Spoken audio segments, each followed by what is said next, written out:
multiplying and dividing rational expressions. So let's first review your skills with rational numbers, just with numbers. 1/2 divided by 3/8. Let's get our terminology there. That first number is called the dividend, and the 3/8 is the divisor, and we're going to find the quotient here. Remember, your divisor can't be 0. You cannot divide by 0. So 1/2 divided by 3/8. Now, in elementary school, you probably learned why we perform this operation, but we switch from division to multiplication, and we invert the second number. So 1/2 stays 1/2, but division becomes multiplication times 8/3. So we invert and multiply, or flip, or multiply by the reciprocal. Now when we multiply here, we're going to have 8/6, but I know I can reduce that, I can cancel, or you can multiply and then reduce later. I'm going to reduce now. I'm going to divide both of these by 2, so we can cancel monomials. This becomes a 1, this becomes a 4, and we get a final answer of 4/3. So all the math there, you should understand how we got 4/3. But I'm reviewing it because we need those skills for rational numbers, or for rational expressions. Let's look at the second one. 3 plus 6 over 3 squared plus 1. So that's going to be, we have to do the numerator first, right? I have to do 9 for the numerator over, and then 3 squared is 9 plus 1 is 10. So we get 9/10 there. Can I reduce that 9/10? No, I can't divide them both by any like factors, so that's as low as it can go. But the reason I'm doing this question in particular is to show you the order of operations that we have to follow. This operation, this big symbol here, is like a division symbol. It also is like a bracket. It separates that I had to do 3 plus 6 first. You would never cancel the 3's, right? None of you were thinking, oh, let's cancel these 3's out. You knew right away, I have to add that 3 plus 6 first. You know that because you've done it. It's almost like muscle memory now. You know you have to add the numerator first. That gives you 9, and then we worked on the denominator. So you would never have canceled these 3's. But sometimes what happens is we forget these rules that we knew way back when we were younger, and we kind of ignore them because things get more complicated and we try to make it easier. So remember, we've got to transfer that knowledge to rational expressions. You have to have factors to cancel. Like we did here, we could cancel here. That's how we reduce. We reduce when we have common factors, but there's no common factor between a 9 and a 10. And we can't go backwards and just pull imaginary 3's out of them both, right? I can't just pull 3 out of here and make it a 6 and pull 3 out of here and make it a 7. That's not how canceling works. Example 1, simplify and state restrictions on the variable. So we've got 3 steps. Remember your 3 steps? Step 1 is factor. Everything here is a monomial. A monomial, remember, means a single term with no plus or minus signs. So these are all monomials. So it's already factored. There's no factoring to do when you just have monomials. So that was step 1 from our previous lesson. Step 2 is to state restrictions. So what are the restrictions here? When you have 2 variables, you only need to state the restriction on the first one alphabetically. So we have an x and a y in our denominators. We're looking for restrictions on the denominators. We only have to state the restrictions on the x. So I will review with you how to do that. If I look at my first denominator, now monomials are always pretty easy, but I'm just going to review with you. What I'm saying is for xy, it can't be 0. I can't have a denominator of 0. Now I only have to isolate the x, so I'm going to divide both sides by a 4 and divide both sides by a y. So we're just getting 0. And I've told you that before. Anytime you have a monomial denominator, it's just going to work out to be 0 every time. So we have a restriction there that x cannot equal 0. How about the restriction on this one? Same thing. It's a monomial. I don't even have to do any math. When I have a monomial, I know the restriction is x cannot equal 0. Step 1, factor. We didn't need to. Step 2, state restrictions. Done. Step 3, cancel. Okay, this is the fun part. This is where we get to make our expression smaller. Let's start with the numbers. Now, because of the multiplication symbol in the middle, I can even though I can't cancel nothing from a 9 and a 4, I can cancel diagonally across the multiplication sign with this 3. So 9 and 3 will cancel. I'm going to divide them both by 3. So divide both of those coefficients by 3. Let me pick a different color. Divide this one by 3, I get a 1. Divide that 9 by 3, I get a 3. So I can also diagonally go and cancel with the 12 and the 4. I could have canceled the 12 with the 3 as well, because anything from the top can be canceled with anything from the bottom. But since I already canceled the 3, there's just a 1 there now, and I can't cancel anymore. So let's look at the 12 and the 4. I'm going to divide them both by a 4. 4 divided by 4 is 1. 12 divided by 4 is 3. So there's our coefficients done, our numbers. Now let's look at the x's. I've got an x squared right here. Let me change colors. I've got an x squared right here. And I've got an x and an x and an x, lots of x's. But we can only cancel top to bottom. So I could cancel, let's look on the right side here. I'm going to cancel this x with this x. They're both single x's. They're going to cancel it completely. X over x is 1. So we just get 1s there. They're gone. Now in the other, I could have canceled diagonally, but it's just easier to stick with the same term. X squared over x, so that denominator x is gone, and we're left with 1. And I'm going to cancel out this 2 here, because we're still left with an x there in the numerator. Now let's look at the y's. I've got a y squared here and a y here. So we can cancel again. We've got 2 y's in the numerator, 1 in the denominator. The denominator is gone. It turns into 1. These 2 are gone and we're left with 1y. So now, I've made a mess of that, but now we're going to put it all together into an answer. What have we got left on the numerator? We've got a 3, an x, a 3, and a y. So the 3 and the 3 give me a 9. And then I have an x and I have a y. I think that's everything. And the denominator, I've got 1, 1, 1. I've got 1s everywhere, so it's just over 1. So I'm actually going to erase that part, because anything over 1, you don't need to write that. So there's our answer, 9xy. And still, this restriction, x cannot equal 0. So I'm just going to rewrite the restriction down here, just to show you that I know, even though there's no denominator, x still can't be 0. Next one, B. Step 1, factor. Can any factoring be done? Well, we've got a lot of binomials here. So this binomial, is there a common factor there or a difference of squares? No. How about this one? When you have 2 terms, a binomial, those are your only options. Common factor or difference of squares? No. How about this one? Common factor or difference of squares? No. So there's step 1. We can't do any factoring. Step 2 is state restrictions. What can x not equal? Well, it's not an x this time. It's an m. Remember, when you have 2 variables, you state the restrictions only on one variable, the first one alphabetically. In this case, it's m. So I want to state the restrictions on m. What can m not be? So again, I look at my first denominator. I know that it can't equal 0. 2m plus 3n cannot equal 0. And the first one alphabetically is an m. So I want to isolate m over here. So I'm going to subtract the 3n from both sides, and I'm going to divide by 2, and I get the restriction, I'll put up here, m cannot equal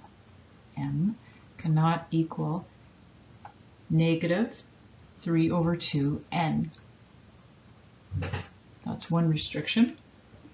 Now let's look at this one. What can m not equal? So try to do that one on your own. Write out a little equation, m plus n cannot equal 0. Isolate m, and you will get negative n.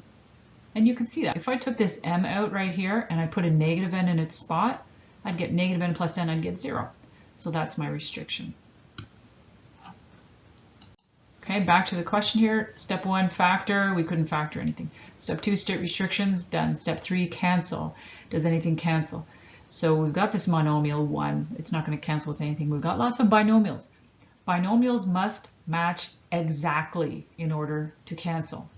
So do not be tempted to take this, say this n with this n. No, you can't do that. It goes together as a binomial. We talked about that. Look up here. We talked about that right here. We know that is a 9. We can't break the 3 apart, so I can't break apart a binomial. So do any binomials match exactly? Well, yeah, actually, 2m plus 3n is exactly the same as 3n plus 2m. They're both positive. Both terms of the 3n is positive in both cases, and the 2m is positive in both cases, so they are exactly the same. So they cancel, they just turn into 1s. And after that, all we're left with, we can't cancel anything out, our numerator is just a 1, and our denominator is m plus n. And our restriction on m is that m cannot be negative 3 over 2n, nor can it be negative n. So that is how we do a question with m's and n's, 2 different variables. Both of those examples show 2 different variables. Example 1 continued. Simplifying state restrictions, same as before.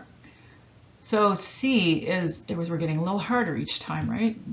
The way this one's a bit easier is that there's only one variable, x, instead of last time we had a couple of variables. So step 1 is to factor. Can any factoring be done on any of these? There's 4 parts here, 2 numerators, 2 denominators. Can any factoring be done? For sure, factoring can be done. Look at the first numerator, it's a binomial. The only thing we could do with that is greatest common factor or difference of squares, but its greatest common factor is x. That leaves us with x plus 3. How about the denominator? That's an easy trinomial because my coefficient in front of the x squared is a 1. I'm looking for numbers that multiply to give me 2 and add or subtract to give me 3, and then I get to just throw those numbers right in the bracket. X plus 2, x plus 1 times next numerator, again an easy trinomial, numbers that multiply to 8 and add to 6. What does that? So that would be a 4 and a 2. So since it's an easy trinomial, I get to just put my answers right in the bracket. X plus 4, x plus 2, all over. Now we have a binomial. There is no common factor, but it is a difference of squares. Difference of squares factors, we set up 2 sets of brackets, one with a plus sign, one with a negative sign. You put the square root of the front term at the front, that's an x. You put the square root of the back term at the back, that's a 4. That's factoring done. Step 2 is to state restrictions. So we have a lot of restrictions because we have a lot of denominator pieces. What's the restriction here? This one is x cannot equal negative 2. How about the second one? That's x cannot equal negative 1. The third one gives us a 4. And the last one gives us a negative 4. There's all of our restrictions. So step 1, factor. Step 2, state restrictions. Step 3, what is it? Cancel. Okay, can we cancel anything here? We've got all binomials except for one monomial at the front. So that one monomial at the front, that's single x, that's going to stay. There's nothing to cancel it with. But binomials, do any binomials match exactly? Yeah, we've got an x plus 4 and an x plus 4. So they turn into 1. Anything else? Yes, we've got an x plus 2 and an x plus 2. They turn into 1s. Anything else? Now you're thinking, oh, I know, I can cancel this x with this x. No, you can't. This one's a monomial. This one's a binomial. No, you can't. So we have no more canceling that we can do. So what have we got left? So put it all together, and in our numerator, all we have left is that first piece, which is an x times x plus 3. And our denominator, we have a bunch of 1s down there, but we also have an x plus 1 and an x minus 4. And we're going to restate our restrictions in order, so x cannot equal in order, low to high. So look at these numbers here. The lowest number is a negative 4, and then a negative 2, and then a negative 1, and then a 4. Do we always, same thing with domain and range, right? You would always put the low number first, so low number first. So there's one factoring question done. Okay, let's look at D. For D, we've got this part is a dividend, this part is a divisor. We've got division here. We can't divide by 0. Remember, so this piece here, it cannot equal 0. That means the top can't be 0 and the bottom can't. We already know the bottom can't be 0. Denominators can't be 0 ever, so we already know that.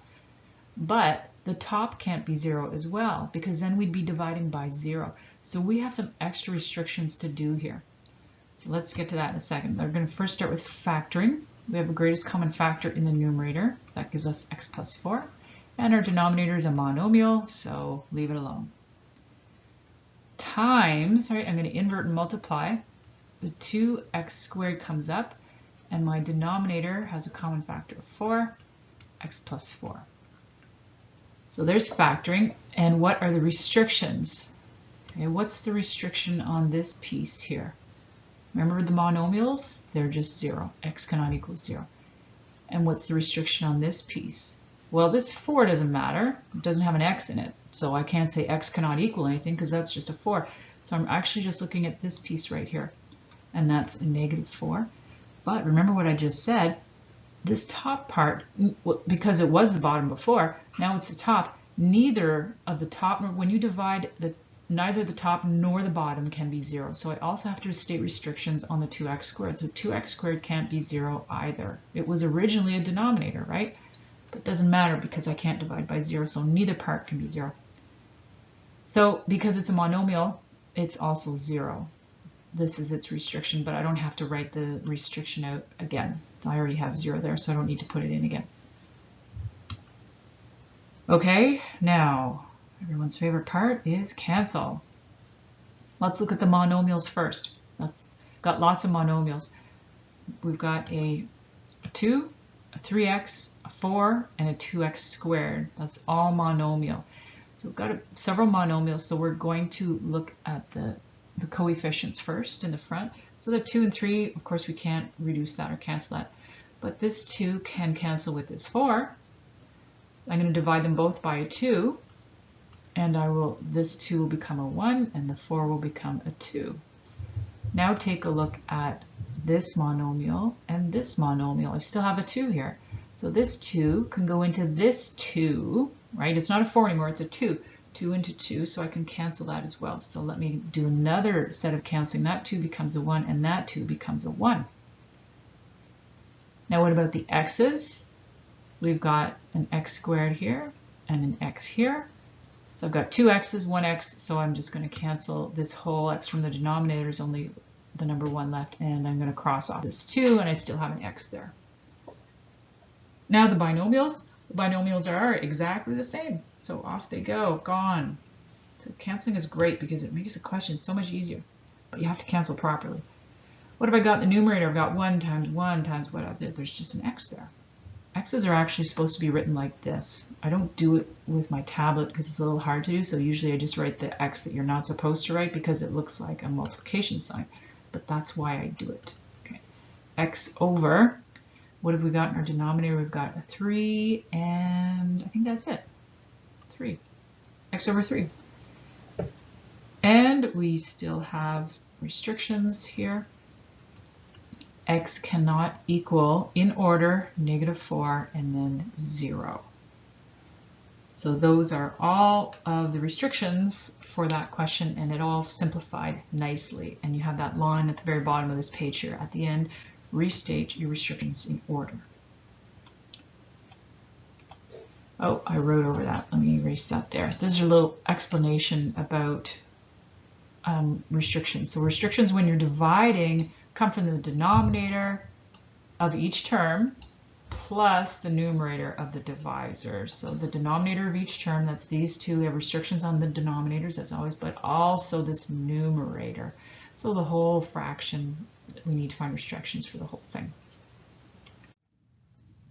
Example 1, still continued. Simplify and state restrictions on the variable. So there's a little box here. I'm going to get to that in a second. First, we go back to our step 1, which is factor. Can any factoring be done? Binomial, nothing there, but yes, something here. This is the difference of squares. So I can rewrite that this is y plus 1 for my numerator, and then my denominator, I'm going to rewrite that as the difference of squares, 1 minus y, 1 plus y, times y minus 1 over y. So that is factoring all done. Number 2 is restrictions. What are the restrictions? Same thing as every time here. What's the restriction on this factor? The restriction on that one is y cannot equal 1. Restriction on this factor is y cannot equal -1. And the monomial, I've said it before, and I'll say it again, monomials are always 0. So that's what y cannot equal. Now, this one's a little tricky, and this is why it's the last one, because the factors don't completely match, because step 3 is canceling. There is something I can cancel right now. This y plus 1 is exactly the same as this 1 plus y. And if you get confused with that, let's say y were 5. This would be then a 6, and this would also be a 6, but this would not be 6. So if y were 5, these two would become 6 over 6, which is equal to 1. So we can cancel out these binomials. Even though there's no brackets around these two, the numerator, I often put brackets around them just to remind myself, okay, this is a binomial, put the brackets. Same with this one, this is a binomial, put the brackets. These two match, so they're going to cancel out. Now we have the confusing part here is y minus 1 and 1 minus y. I'm hoping that everybody realizes this one's not going to cancel with anything because it's a monomial. I don't have any other monomial, so we'll leave it alone. Is 1 minus y the same as y minus 1? We'll do what we did before. Put a 5 in here. 5 minus 1, that would be a 4. 1 minus 5, well, that's a -4. So when you have 1 minus y and y minus 1, they actually do cancel out, but they don't cancel out to 1. So these ones here, I'm going to put 1s, they canceled out to 1, but the other ones, they actually cancel out to -1. So 1 minus y and y minus 1, I can put 1 as a 1, but the other one's a -1, because and the reason for that, if we look over here in the box, if you ever have a minus b, that's the same as b minus a if you put a negative in front of it, which is what we basically did here. I could have put the negative right here, but I just put it up here. So if you have a minus 50, that's the same as 50 minus a with a negative in front of it. That's a really useful piece of information when you get to canceling, so that you do get to cancel more. If you don't realize that, you would have left these alone, because y minus 1 and 1 minus y are not the same. And then you would have missed an opportunity to reduce your fraction. So make sure that you remember that little piece of mathematical advice. Okay, what have we got left in our numerator? We've got 1 times -1. Okay, that's a -1. What have we got left in our denominator? 1 times 1 and a y, that's it. -1 over y. And y still can't equal -1, even though it doesn't look like a problem. Why can't I use -1, right? Why not? Because it was in the original question. So y still can't be -1 or 0 or +1. Those restrictions are still valid, and we have to include them. So there is practice with multiplying and dividing fractions. So the important thing to remember is when you divide, you have to do restrictions on both parts, and you have to invert and multiply. And if you forget anything, just do what I did, just sub in another number. Are these the same? Well, I'm not sure. Let me sub in a 5. So just try that and see. That usually kind of gets you out of the woods if you get stuck.